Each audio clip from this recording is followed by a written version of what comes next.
sebuah regulasi ada kehidupan manusia dapat terkendali. Lalu untuk mengatur hak dan kewajibannya serta jaminan perlindungan terhadap hak asasi manusia. Setiap manusia memiliki hak yang dinamakan hak asasi manusia, hak yang dimiliki setiap manusia di seluruh dunia tanpa memandang suku, bangsa, ras, dan status sosial. Setiap manusia memiliki hak untuk hidup, hak untuk memiliki kehidupan yang layak dan sejahtera, hak untuk hidup sehat dan mendapatkan pelayanan kesehatan. Dengan demikian, agar hak asasi manusia ini dapat jaminan dan adanya kehidupan, maka di Indonesia melahirkan Undang-Undang 1945 yang dimana undang-undang tersebut terdapat pada mengatur hak asasi manusia. Salah satunya pada pasal 28A dan pada pasal 28H. Pada pasal 28A yang berbunyi setiap orang berhak untuk mempertahankan hidup dan kehidupannya. Dan pasal 28H yang berbunyi setiap orang berhak hidup sejahtera lahir dan batin, bertempat tinggal dan mendapatkan lingkungan hidup yang baik serta berhak memperoleh pelayanan kesehatan. Tak hanya dalam kedua pasal tersebut, dalam pembukaan Undang-Undang Dasar 1945 tercantum jelas cita-cita bangsa Indonesia dan sekaligus tujuan nasional bangsa Indonesia. Tujuan nasional tersebut adalah melindungi segenap bangsa Indonesia dan seluruh tumpah darah Indonesia dan memajukan kesejahteraan umum, mencerdaskan kehidupan bangsa, dan ikut melaksanakan ketertiban dunia yang berdasarkan kemerdekaan, perdamaian abadi, dan keadilan sosial. Untuk mencapai tujuan nasional tersebut, diselenggarakanlah upaya pembangunan yang berkesinambungan yang merupakan suatu rangkaian pembangunan yang menyeluruh, terarah, dan terpadu, termasuk diantaranya pembangunan kesehatan, yang mana kesehatan merupakan hak asasi manusia.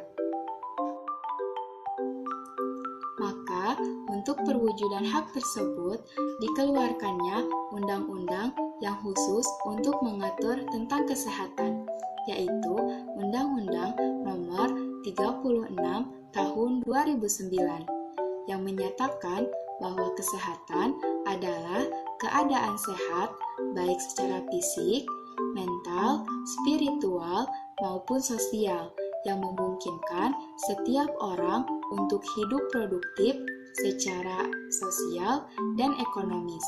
Dalam undang-undang ini juga dijelaskan tentang upaya kesehatan adalah suatu kegiatan dan atau serangkaian kegiatan yang dilakukan secara terpadu, terintegrasi, dan berkesinambungan untuk memelihara dan meningkatkan derajat kesehatan masyarakat dalam bentuk pencegahan penyakit, peningkatan kesehatan, pengobatan penyakit, dan pemulihan kesehatan oleh pemerintah dan atau oleh masyarakat. Lalu, fasilitas pelayanan kesehatan adalah suatu alat dan atau tempat yang digunakan untuk menyelenggarakan upaya pelayanan kesehatan, baik promotif, preventif, kuratif, maupun rehabilitatif, yang dilakukan oleh pemerintah, pemerintah daerah, dan atau masyarakat. Contohnya, klinik, rumah sakit, apotek, dan lain sebagainya. Dan dijelaskan tentang tenaga kesehatan adalah setiap orang yang mengabdikan diri dalam bidang kesehatan serta memiliki pengetahuan dan atau keterampilan melalui pendidikan di bidang kesehatan yang untuk jenis tertentu memerlukan kewenangan untuk melakukan upaya kesehatan.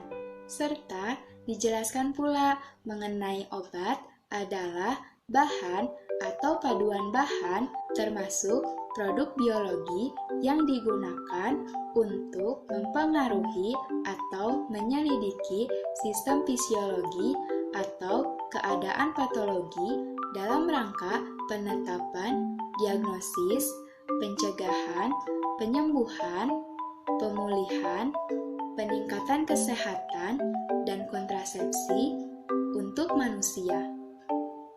Dengan demikian, penyelenggaraan kesehatan dibutuhkan banyak aspek, terutama peranan dari tenaga medis untuk meningkatkan pelayanan kesehatan masyarakat agar maksimal, supaya masyarakat itu berkemauan, kesadaran, dan mempunyai kemampuan untuk hidup sehat. Untuk memberikan perlindungan dan kepastian hukum kepada tenaga kesehatan, maka dibentuklah Undang-Undang Nomor 36 Tahun 2014 tentang Tenaga Kesehatan.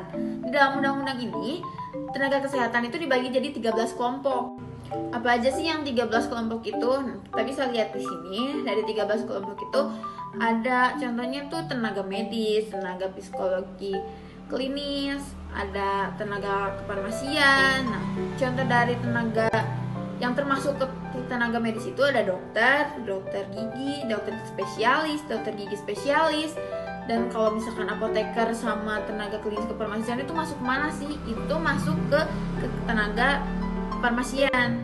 Dari situ kita bisa lihat dong bahwa apoteker sama tenaga klinis kefarmasian itu masuk ke tenaga kesehatan.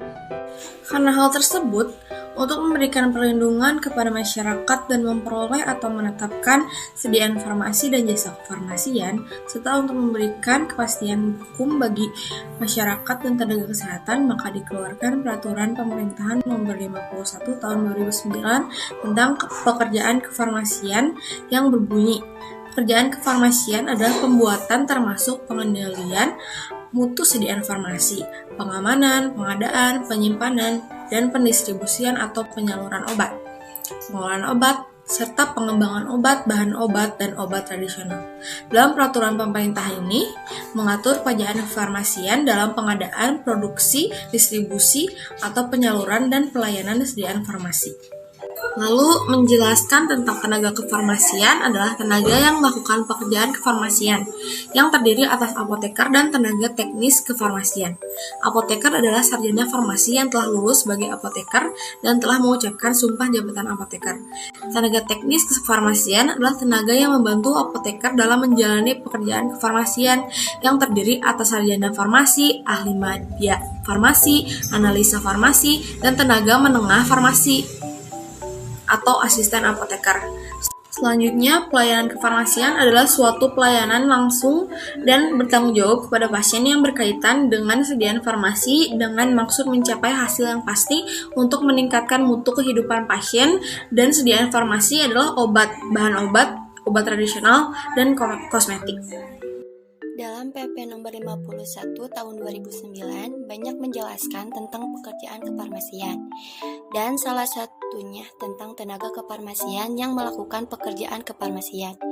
Hal tersebutlah, maka materi kesehatan perlu menetapkan peraturan tentang registrasi, izin praktik, dan izin kerja tenaga kefarmasian, dengan mengeluarkan Permakes nomor 889 tahun 2011 tentang registrasi, izin praktik, dan izin kerja kefarmasian.